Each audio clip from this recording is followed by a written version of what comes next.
Hey, how's it going? I'm Vernon Felton with Bike Magazine. We're at Bike's 2015 Bible Bike Test, and tonight we're reviewing Yeti's ASR.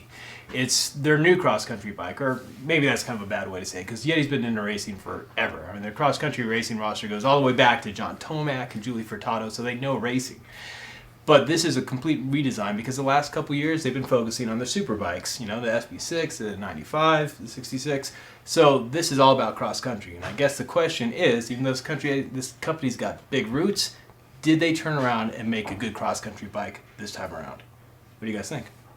I loved it. I had a great time riding that bike. And I think probably because it behaved a little bit in between like a full-on XC bike and a trail bike, really. I mean, it's got a little bit more balls than like a full-on XC bike does. Little country, little rock and roll. Yeah. Oh, it's got a lot more balls than a full XC bike. Yeah. In Way fact, bigger in balls. my notes, I think I remember writing that if I put a slightly longer fork on it, it could be like my bike of choice. And it comes with a 120, but even in Yeti's notes, it says that, you know, people are running 140 forks on them. So. And when we talked to Yeti, they said they wanted a cross-country bike that you could shred on the descents. And they have a ton of former professional downhillers working at the company, so that's kind of part of the Yeti legacy too.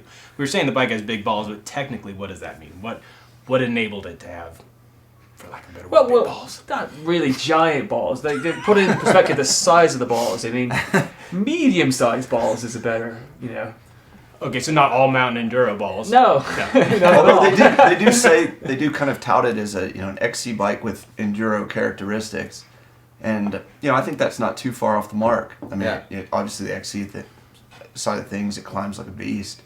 It rides so light, and then not that our trail was super technical, but not any chunky section.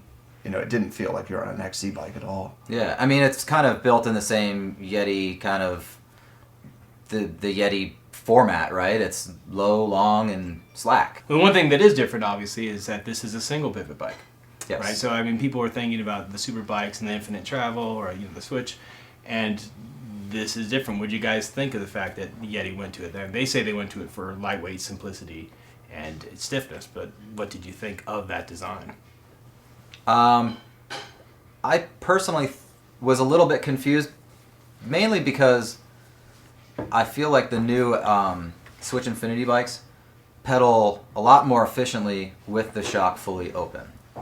And they have kinematics built in for that. They have anti-squat built in. With this modified single pivot, it's a lot more simple. It's basically relying on the shock, right? And they said they could get away with that because it's shorter travel package at 4 inches of travel. And it ramps up pretty quickly, and it doesn't feel too bad. Even with it open, it's not really going anywhere. It's only got 100 millimeters of travel, but it felt a ton better climbing with the thing and with the shock and trail. Yeah. Unlike their SB bikes, which climb optimally, I feel like, when the shock is fully open. And the lightweight was a big part of this thing. Again, it's a 4.2 pound frame with the shock, which is incredibly light. Yeah. Incredibly light.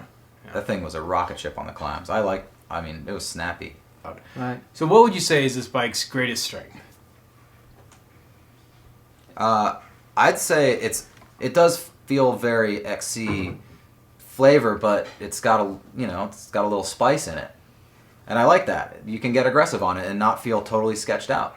I think it would be great for the everyman kind of rider who likes to go out on big, long, all-day rides, climbs everything, but then wants a little meat for the descents. There you have it. If you want to see more about this bike, there's going to be a full review in the Bible of Bike Test issue of Bike Magazine. You want to check out more videos, go to bikemag.com. See you.